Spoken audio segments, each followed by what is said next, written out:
Hello বন্ধুরা, আমি রাখি আর আমার চ্যানেল বাঙালি রান্নাঘরে আপনাদের সবাইকে ওয়েলকাম জানাচ্ছি।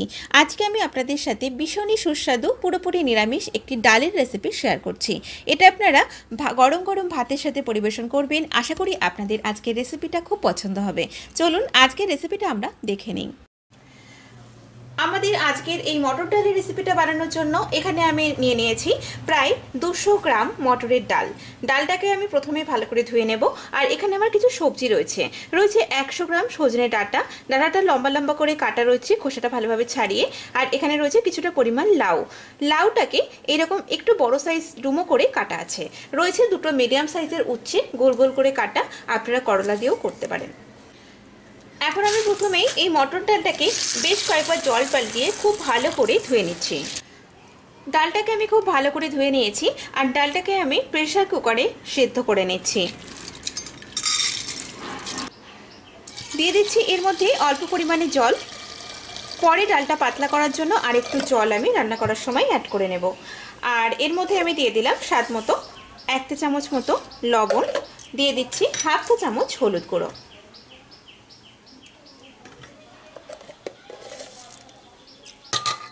এখন আমি প্রেসার কুকারের ঢাকনাটা বন্ধ করে দিলাম আর এটাকে আমি 2 থেকে 3টা হুইসেল দিয়ে নেব। খুব বেশি সময় লাগবে না মটর ডাল সেদ্ধ হতে। এখন আমি প্রথমেই কড়াইতে দিয়ে দিলাম প্রায় 1.5 টেবিল চামচ মতো সর্ষের তেল। প্রথমেই আমি উচ্ছেটাকে ভেজে নেব। তেলের মধ্যে দিয়ে দিচ্ছি সামান্য পরিমাণে একটুখানি লবণ আর দিয়ে দিচ্ছি খুব সামান্য একটু হলুদ।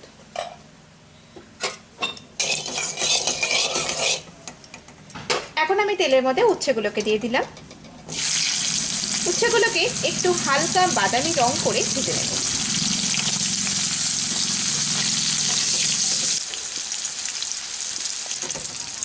এই উচ্ছেগুলো আমাদের হালকা বাদামি রং করে ভাজা হয়ে গেছে। এখন আমি তেলের মধ্যে সজনে ডাঁটাটা খুব হালকা করে একটু নাড়াচাড়া করে এই উচ্ছে আর ডাঁটাটাকে নামিয়ে নেব। ডাঁটা কিন্তু একদমই খুব বেশি ভাজার দরকার নেই। এখন আমি এই ডাঁটা আর উচ্ছেটাকে নামিয়ে নিচ্ছি। এই বাদবাকি তেলের মধ্যে লাউটাকে একটু তেলের মধ্যে লাউগুলোকে দিয়ে দিলাম সামান্য পরিমাণে একটুখানি লবণ।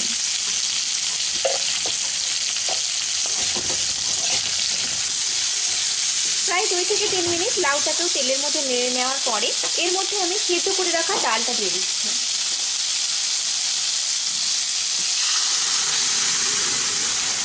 ডালটা যেহেতু এর মধ্যে আমি আরও একটু জল দিয়ে দিলাম।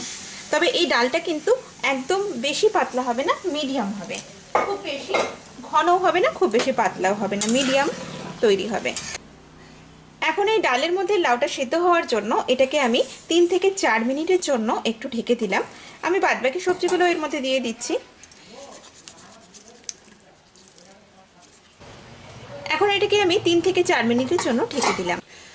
প্রায় 4 থেকে 5 মিনিট হয়ে গেছে, এটা ফুটছে। লাউটা আমাদের অনেকটাই বেশ সেদ্ধ হয়ে গেছে। তো এখন আমি কি করব, এটাকে নামিয়ে নেব। তারপর এটাকে আবার ফোড়ন দিয়ে সাঁতলিয়ে নেব। সেদ্ধ ডালটাকে নামিয়ে নিয়ে এখন আমি কড়াইতে দিয়ে দিলাম প্রায় 1.5 টেবিল চামচ সর্ষের তেল। তেলটা আমাদের ভালোভাবে গরম হয়ে গেছে। এখন আমি এর মধ্যে ফোড়নে দিয়ে দিচ্ছি একটা তেজপাতা, 2টো ছোট শুকনো লঙ্কা, দিয়ে দিচ্ছি এর মধ্যে 1/2 চা চামচ কালো সর্ষে আর দিচ্ছি এর মধ্যে 1/4 চা চামচ মতো রাঁধুনি।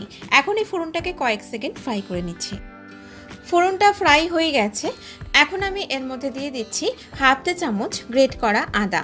আপনারা চাইলে এই আদাটাকে পেস্ট করেও দিতে পারেন। তো এখন আমি ফোড়নের সাথে এই আদাটাকে নেড়ে নিচ্ছি কয়েক সেকেন্ড। ফোড়নের সাথে এই আদাটাকেও কয়েক সেকেন্ড আমি একটু ফ্রাই করে নিয়েছি। খুব সুন্দর একটা গন্ধ বেরিয়েছে। তো এখন আমি কি করব, আমাদের যে সেদ্ধ করে রাখা আছে ডালটা আমি এখন কড়াইতে ঢেলে দিচ্ছি।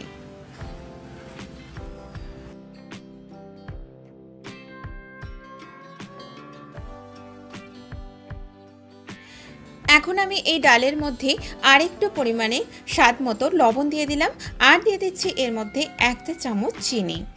আর এখন এটাকে আমি আরও প্রায় 4 থেকে 5 মিনিট মিডিয়াম ফ্লেমে ডালটাকে ফুটে দিচ্ছি। তো প্রায় 3 থেকে 4 মিনিট হয়ে গেছে, ডালটা ফুটছে। এই ডালটা কিন্তু আমাদের প্রায় হয়ে এসেছে। তো এখন আমি নামানোর আগে এর মধ্যে আরেকটা উপকরণ দিচ্ছি, সেটা হচ্ছে এর মধ্যে আমি 1 চা চামচ দিয়ে দিচ্ছি রাঁধুনি বাটা। এটা আপনারা অবশ্যই দেবেন, দেখবেন আলাদাই একটা টেস্ট আসবে এই ডালটাতে। আর এর মধ্যে আমি নামানোর আগে দিয়ে দিচ্ছি 1 চা চামচ ঘি। তো এই ডালটা আমাদের পুরোপুরি তৈরি হয়ে গেছে। এখন আমি গ্যাসটা বন্ধ করে দিলাম আর এটাকে 5 মিনিট মতো ঢাকা দিয়ে রেখে তারপরে এটা পরিবেশন করব। তৈরি হয়ে গেল আমাদের দারুণ স্বাদের শুক্তো ডালের এই রেসিপি। তো আমার আজকের এই ভিডিওটা যদি আপনাদের ভালো লেগে থাকে তাহলে প্লিজ আমার ভিডিওটাতে একটা লাইক করবেন, পরিচিতদের সাথে রেসিপিটা শেয়ার করবেন আর আমাকে কমেন্ট করে জানাবেন রেসিপিটা আপনাদের কেমন লেগেছে। তো আজকের মতো এখানেই শেষ করছি, আবারও দেখা হবে নতুন কোনো রেসিপির সাথে। সবাই ভালো থাকবেন, সুস্থ থাকবেন, নমস্কার।